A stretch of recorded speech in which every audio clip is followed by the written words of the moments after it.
आजचं लेटर आहे दादासाठी. दादा, मोठा भाऊ असणं म्हणजे घरातला असा माणूस जो येता जाता डोक्यावर टपली मारणार, उगाचच नावं ठेवणार, टिंगल उडवणार आणि आईबाबांसमोर तर भोळेपणाचा आवाज आणणार. टीव्हीचा रिमोट लपव, मोबाईल घेऊन पळ. मग आपण चिडलो की अजून हसायचं. आणि खरं सांगायचं तर हे मोठ्या भावाचं एक टॅलेंट असतं. तो घरात कुठूनही आला तरी पहिलं काम लहान भावाला किंवा बहिणीला डिस्टर्ब करणं. आणि हे तर सगळे लहान बहीण भाऊ वेटर्सच आहेत असे ऑर्डर सोडतात.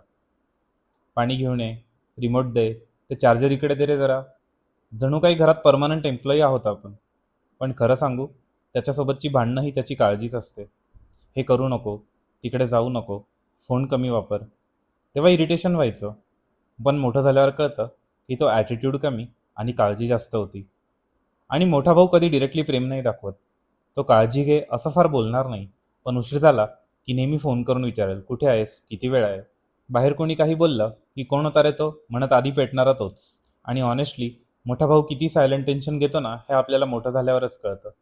स्वतःच्या गोष्टी बाजूला ठेवून घरासाठी, लहान भावंडासाठी तो कायम स्ट्रॉंग राहण्याचा प्रयत्न करत असतो.